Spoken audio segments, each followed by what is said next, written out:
Como se ve en el título, en esta práctica vamos a medir el calor específico de un sólido en dos condiciones distintas, a alta temperatura y baja temperatura. Conceptualmente parece una práctica muy sencilla, pero hay que tener en cuenta ciertas sutilezas que van a ser importantes para interpretar los resultados.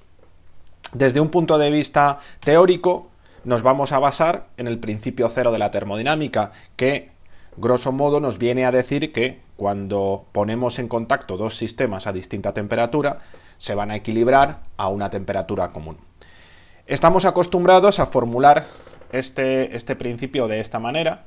Si nosotros tenemos un sistema que está aislado, es decir, que no intercambia calor con el resto del universo y que tiene distintas partes, el calor total tiene que ser cero, porque no sale calor ni entra calor en el sistema, y cada una de las partes del sistema cambia su temperatura de acuerdo con esta ecuación, donde las partes del sistema que baje la temperatura tendrán un calor negativo y las partes del sistema que suba la temperatura tendrán un calor positivo.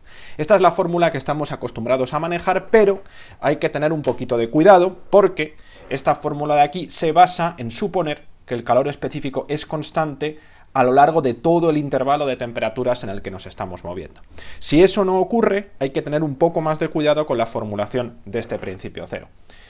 Escrito en forma diferencial, si el sistema cambia su temperatura en un diferencial de T, la cantidad de calor que necesita viene dada por esta expresión, donde ahora tenemos en cuenta que el calor específico depende explícitamente de la temperatura. Por lo tanto, para determinar el calor necesario para cambiar la temperatura de este sistema en un cierto rango, tenemos que integrar esta ecuación y veis que el resultado puede ser un poco complicado en función de cómo cambie el calor específico con la temperatura. En muchas ocasiones podemos definir una especie de calor específico promedio de esta manera, pero entonces hay que tener cuidado porque mientras que esta expresión de aquí nos da exactamente el calor específico, en esta otra tendríamos una especie de promedio de ese calor específico a lo largo de todo el rango de temperaturas. Entonces, para que veamos mejor en las circunstancias en las que estamos trabajando, os represento aquí cómo varía el calor específico de distintos metales de acuerdo con un modelo teórico muy sofisticado, que es el modelo de Debye, y que veréis con más detalle en física estadística. Es un modelo que se basa en analizar cuánticamente cómo son las vibraciones que ocurren dentro del sólido como consecuencia de la temperatura. Es un modelo que funciona muy bien y aunque no es lo mismo que compararlo con datos experimentales reales, nos da una buena idea de qué es lo que ocurre. De esta gráfica quiero destacar dos resultados importantes. En primer lugar, como veis, a alta temperatura todos los metales tienden a tener este calor específico, es decir, su calor molar es 3 veces la constante de los gases. Y veis que a baja temperatura también todos los metales tienden a un calor específico igual a 0, que es lo que nos dice el tercer principio de la termodinámica. Y por lo tanto, entre medias, tenemos una variación bastante fuerte del calor específico. A alta temperatura veis que el calor específico varía poquito, mientras que a baja temperatura varía mucho más. Eso es importante para interpretar los resultados que vamos a obtener en esta práctica. Entonces, vamos a trabajar ya con las dos partes del experimento. En una de ellas mediremos lo que ocurre a alta temperatura, por aquí tomando como referencia la temperatura de ebullición del agua, y en otra parte del experimento mediremos lo que ocurre por aquí, tomando como referencia la temperatura de ebullición del nitrógeno. Vamos con la primera parte. La idea de la primera parte es la siguiente. Nosotros disponemos de un calorímetro que vamos a suponer que aísla perfectamente lo que ocurre dentro del sistema del resto del universo. Recordar que esto es una simplificación teórica, no hay ningún calorímetro perfecto y por lo tanto el sistema no va a estar perfectamente aislado. Lo que vamos a tener es agua fría, digamos agua del grifo, y dentro vamos a meter nuestra muestra, que va a ser uno de estos metales, que vamos a introducir a la temperatura de ebullición del agua. La idea de elegir esta temperatura es porque es muy fácilmente controlable. Podemos tener el metal en equilibrio en un vaso con agua hirviendo y cuando lo metemos ya sabemos que se encuentra a la temperatura de ebullición. Entonces, lógicamente, lo que va a ocurrir es que el metal va a ceder calor y este calor lo van a ganar tanto el calorímetro como el agua que tiene dentro. Es decir, que si nosotros planteamos las ecuaciones de acuerdo con el principio cero, tenemos que todo el calor total es 0 y a continuación lo separamos en 3 términos. La muestra pierde calor, está cediendo calor, con lo cual este es negativo, y estos dos son positivos porque lo reciben tanto el calorímetro como el agua. Entonces, la base del experimento es simplemente esta. Precauciones que hay que tener. Recordar que es muy importante para empezar a determinar correctamente la temperatura de equilibrio, que es la que nos va a permitir determinar estos tres calores. Eso es muy importante, hacerlo con cuidado, porque aunque el calorímetro es presuntamente adiabático, en realidad en condiciones reales no lo es, con lo cual si nosotros metemos la muestra y nos vamos a tomar un bocadillo, pues seguramente durante todo ese tiempo el calorímetro no ha estado aislado, ha estado influido por el laboratorio y por lo tanto la temperatura que mediremos en ese momento será incorrecta. También hay que tener cuidado en que antes de introducir la muestra ya hemos verificado que el calorímetro y el agua están ya en equilibrio. Es decir, imaginemos que metemos agua fría del grifo, esa agua está más fría que el laboratorio y entonces necesita un tiempo el calorímetro para equilibrarse con el agua. Si inmediatamente a continuación, sin esperar ese tiempo, metemos la muestra, los resultados de nuestro experimento van a ser incorrectos. Entonces, aunque es un experimento conceptualmente sencillo, hay que hacerlo con cuidado para evitar errores debidos a todos estos problemas que he estado comentando. Entonces, antes de seguir adelante, analicemos el rango de temperaturas en el que nos vamos a estar moviendo. Más o menos entre unos 20 grados centígrados, es decir, 293 Kelvin, por poner la temperatura ambiente, que es a la que va a estar el agua, hasta la temperatura de ebullición del agua, que estará en torno a 370 grados, 170 Kelvin, perdón, recordar que estamos un poquito menos de 100 grados porque estamos en Madrid. Entonces nos vamos a mover en esta región y por lo tanto aquí seguramente no estamos cometiendo un error muy grande si suponemos que el calor específico de la muestra que medimos permanece constante, pero ver que tampoco es un resultado exacto, sino es una aproximación. Entonces, una vez tenido esto en cuenta, las dos partes del experimento ya son sencillas. En primer lugar, determinamos la capacidad calorífica del calorímetro simplemente mezclando agua fría y agua caliente, y con la temperatura de equilibrio determinamos correctamente la capacidad calorífica. Las medidas, como dije, tienen que ser precisas y hay que trabajarlo todo con cuidado. En este caso estamos dividiendo por una magnitud que es pequeña y eso lo que puede implicar es que los errores relativos sean grandes. Esto es importante también para analizar los datos. Y en la segunda parte hacemos lo que hemos comentado anteriormente, es decir, tener el calorímetro ya equilibrado con agua fría e introducir dentro la muestra a la temperatura de ebullición del agua. El resultado nos permite obtener el calor específico de la muestra, de nuevo haciendo las medidas con mucho cuidado. Por lo tanto, una vez entendido el concepto, el procedimiento experimental es conceptualmente sencillo, pero hay que hacerlo con cuidado para evitar que los resultados salgan mal.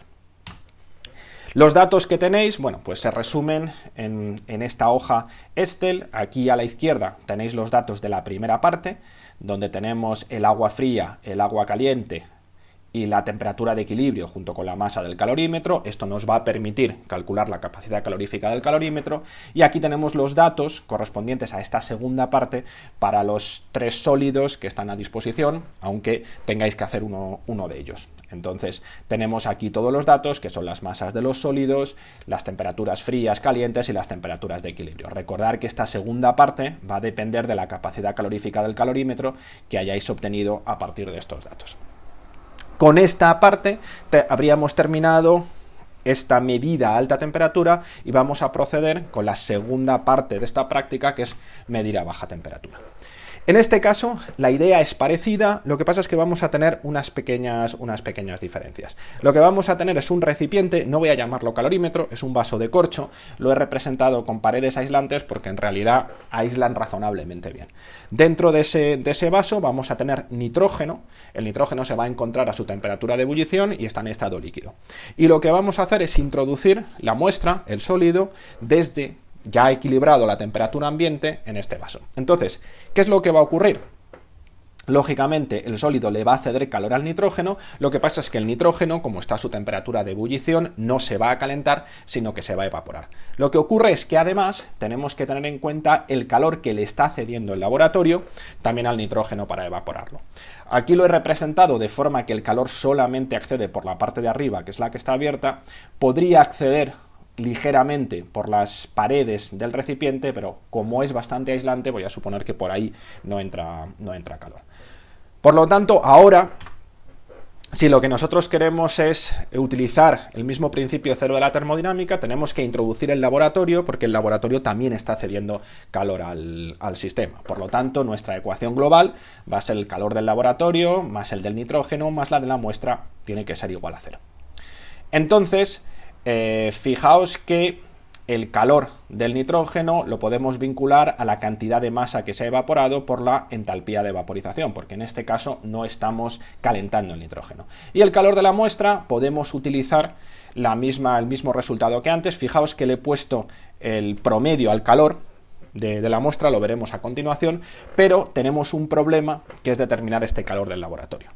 Entonces, quedaros con esto y analizaremos a continuación cómo podemos apañárnoslas para determinar este calor que está cediendo el laboratorio y que interviene también en todo el proceso. Antes vamos a echarle un vistazo al símbolo de promedio que le he puesto al calor específico de la muestra. Fijaos que ahora nos vamos a estar moviendo en este rango de temperaturas.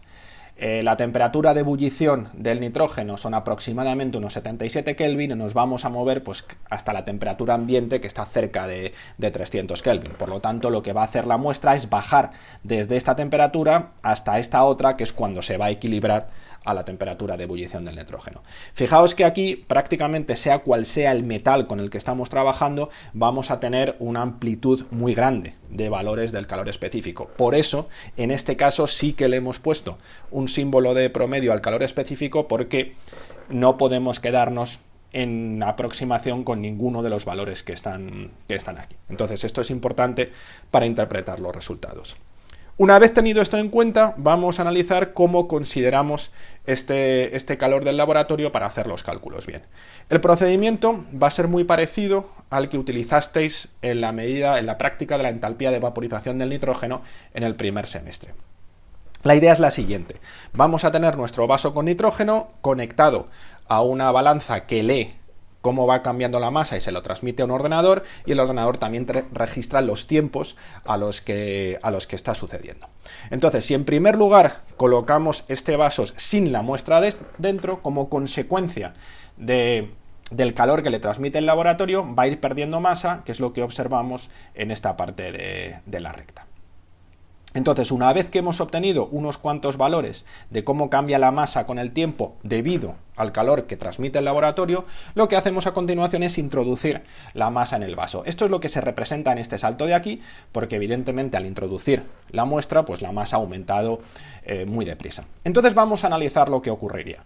¿Qué pasaría si nosotros hubiéramos metido la muestra ya en equilibrio a la temperatura de ebullición del nitrógeno? Si la hubiéramos metido, pues no habría habido ningún flujo de calor entre el nitrógeno y la muestra, y por lo tanto la pérdida de masa habría continuado al mismo ritmo, es decir, habría seguido por aquí. Esto sería lo que habríamos obtenido si hubiéramos metido la muestra ya a estos 77 Kelvin, que es la temperatura de ebullición del nitrógeno. ¿Qué es lo que sucede? Que como estamos metiendo la muestra a la temperatura ambiente, pongamos 20 grados centígrados, rápidamente cede calor, y como consecuencia de esa cesión de calor, el nitrógeno que hay en el vaso se evapora muchísimo más deprisa. Y esto es lo que vemos en esta curva de aquí.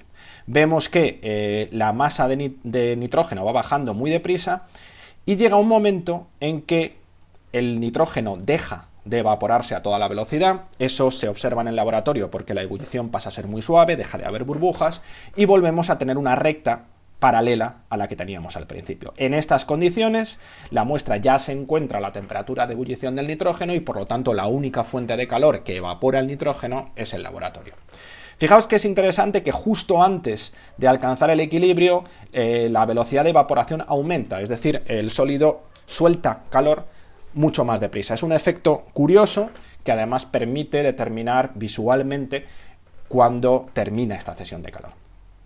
Entonces, fijaos que si hubiéramos metido el sólido a la temperatura de ebullición del nitrógeno, vendríamos por aquí. Como lo hemos metido a la temperatura ambiente, venimos por aquí, con lo cual toda esta diferencia, la distancia entre estas dos rectas, es precisamente la masa de nitrógeno que se ha evaporado como consecuencia de la transferencia de calor desde el sólido hasta el nitrógeno. Por lo tanto, podemos utilizar esa distancia entre las dos rectas para determinar la masa de nitrógeno evaporado.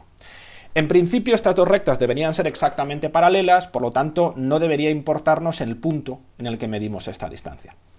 Sin embargo, esto de nuevo es una simplificación teórica, la realidad nos indica que las rectas no son exactamente paralelas porque las condiciones del laboratorio no son exactamente iguales. Pensar que como consecuencia de la transferencia de calor el nivel de nitrógeno ha bajado y por lo tanto la eficacia del laboratorio a la hora de transferir el calor y evaporar nitrógeno es diferente. Por todo eso es importante medir la distancia entre las rectas justo en el T sub B, que es el momento en el cual la muestra deja de ceder calor. Entonces, haciendo esa medida, minimizamos los errores que podemos cometer como consecuencia de las aproximaciones y tenemos una buena determinación de la masa de nitrógeno evaporada. Entonces, una vez que hemos hecho esto, pues ya podemos utilizar las leyes del principio cero de la termodinámica para obtener el calor específico de la muestra, que recuerdo que es un promedio. Para hacer todo este proceso tenéis unos datos en la hoja Excel en el cual lo que tenemos son las medidas del tiempo y la masa para tres sólidos diferentes. Y las medidas que tenéis para los tres sólidos diferentes cubren todo el rango de tiempos con el que tenemos que trabajar. Es decir, antes de meter la muestra, mientras la muestra está cediendo calor y después ya un cierto tiempo en el que la muestra ya no cede calor porque el sistema vuelve a estar en equilibrio. A partir de todos estos datos podéis determinar las pendientes de las rectas, podéis determinar la masa evaporada y podéis determinar el calor específico de la muestra. Finalmente, la práctica termina con una serie de cuestiones que voy a ir repasando rápidamente porque la mayoría de ellas ya las hemos tratado. En primer lugar, nos piden determinar la capacidad calorífica del calorímetro y su equivalente en agua. Aquí simplemente recordar que el equivalente en agua es la masa de agua que tendría una sustancia con la misma capacidad calorífica que el calorímetro. ¿De acuerdo? Entonces, simplemente es tratar el calorímetro como si fuera agua para que sea más fácil tratarlo matemáticamente, pero tampoco tiene mayor complicación. La segunda cuestión nos pide determinar los calores específicos de los sólidos con los que estamos trabajando. Vosotros tendréis que trabajar con un sólido, pero en este caso en general se piden los tres que están en el guión. Y luego nos piden comparar con la ley de Dulong-Petit.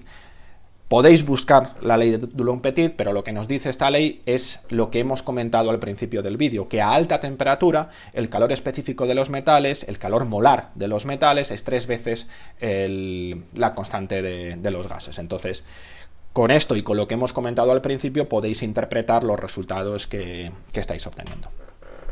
La tercera se refiere a justificar dos ecuaciones que están en el guión, ya las veréis, pero os podéis basar en los fundamentos teóricos que hemos repasado en este vídeo. Con estos fundamentos deberíais tener suficiente para poder hacer la justificación. La cuarta es, desde mi punto de vista, una de las más interesantes porque nos están diciendo que analicemos cuáles de las medidas son las que afectan más al error del calor específico a alta temperatura. Esto es muy importante por el siguiente motivo. Imaginemos que nosotros queremos mejorar la precisión del experimento que estamos obteniendo.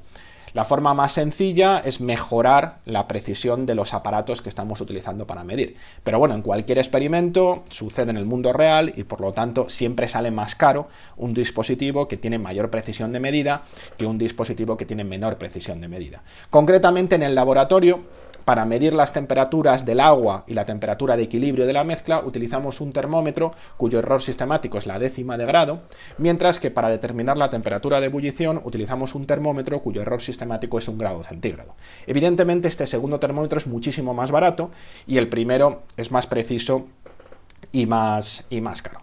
Entonces, lo de analizar cuál de las medidas interviene más en el error es importante porque es donde tendríamos que apuntar si nosotros quisiéramos mejorar la precisión del experimento. Es decir, de nada sirve gastarse mucho dinero en mejorar la precisión de una medida si esa medida prácticamente no interviene en el error y todo el error está concentrado en otra que no estamos mejorando. Entonces, este análisis os puede servir para entender por qué hay dos termómetros con dos precisiones diferentes en el laboratorio. Luego nos piden también determinar los calores específicos a bajas temperaturas y finalmente la última cuestión es comparar lo que ocurre a baja temperatura con lo que ocurre a alta temperatura. De nuevo, con la introducción teórica que hemos visto en este vídeo, deberíais tener suficiente para interpretar estos resultados.